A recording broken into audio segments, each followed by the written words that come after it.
Hello everyone, my self आदर्श। इस video में हम बात करने जा रहे हैं कि कौन सी बुक आपके नीट 2025 प्रिपरेशन के लिए बेस्ट रहेगी। और इसका आधार जो मैंने बनाया है कि मैंने कौन कौन से बुक्स को यूज़ करा था। बेसिकली मैंने पिछले 4-5 साल में हर बार 540 प्लस मार्क्स स्कोर करा है। 540, 570, 565, 595 और देन इस बार 617 मार्क्स, जिस कॉलेज में मुझे MBBS नहीं मिल रहा है इस बार। और मैं करेंटली अभी all Indian institute of Ayurveda Goa का BMS स्टूडेंट हूँ। मैंने अपने जर्नी में कौन कौन सा प्रिपरेशन करा हुआ है, मैंने कैसे लास्ट ईयर में 595 स्कोर करा, मैंने कैसे इस बार 617 स्कोर करा, मैंने उससे पहले 570, 565, 540 कैसे स्कोर करा, उसके बारे में मैं बताऊंगा कि मैंने कौन कौन से बुक्स को यूज करा था।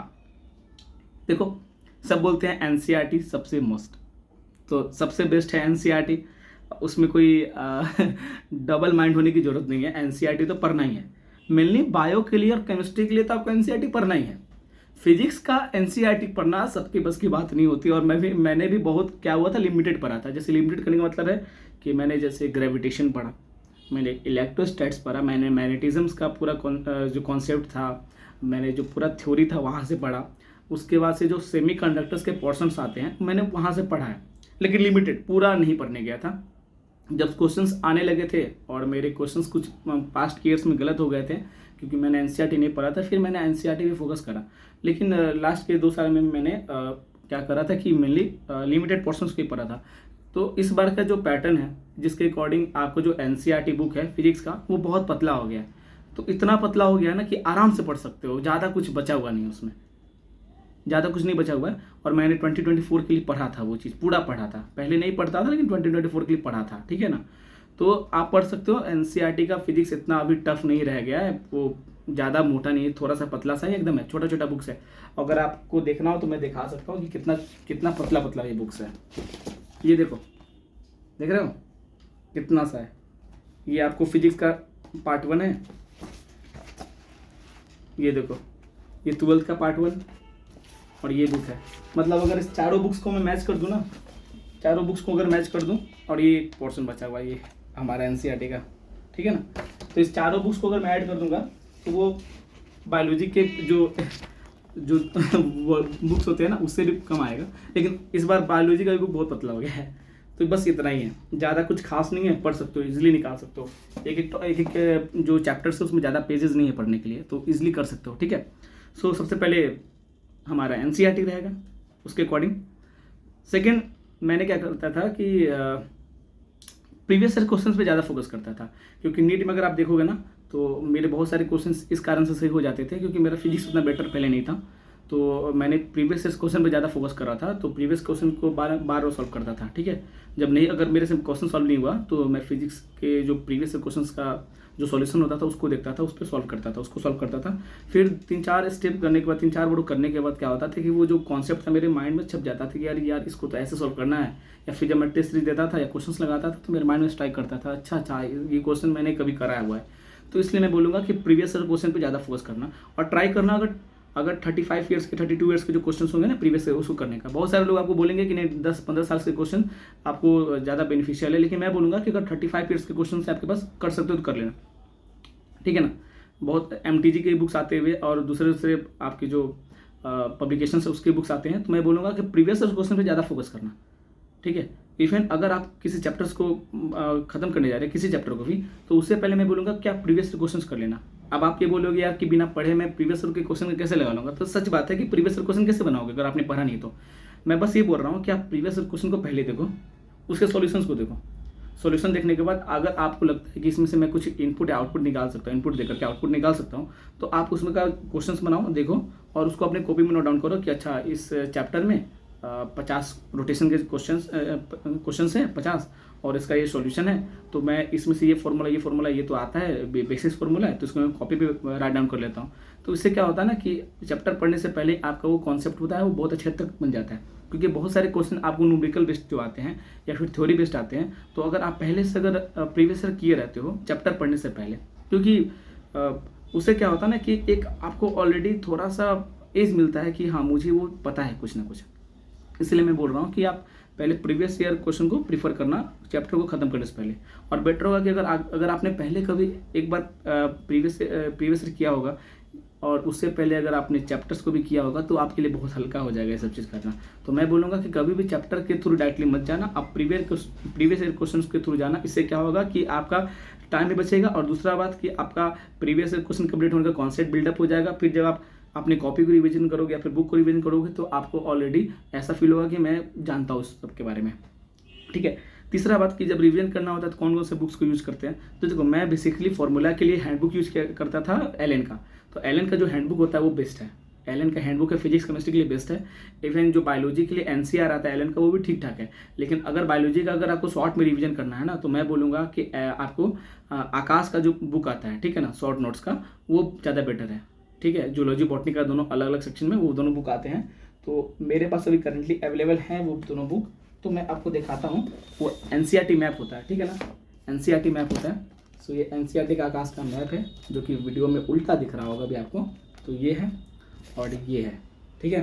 तो मैं इसको प्रेफरेंस देता था, बहुत जल्दी बहुत शॉर्टली मेरा चैप्टर रिवीजन हो जाता करता था। तो बायोलॉजी में ज़्यादा मेहनत नहीं करना पड़ता था, इस कारण से बायोलॉजी में अच्छा स्कोर हुआ करता था। फिर बात करते हैं कि अगर थोड़ा डिटेल में अगर पढ़ना हो, रिवीजन करना हो तो कौन सा बुक को प्रेफरेंस करेंगे।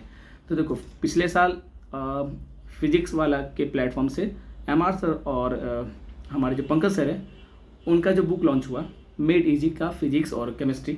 तो रिवीजन के लिए पार्टिकुलरली अगर शॉर्ट रिवीजन करना है तो दोनों बहुत अच्छा है, खास करके फिजिक्स बहुत अच्छा है।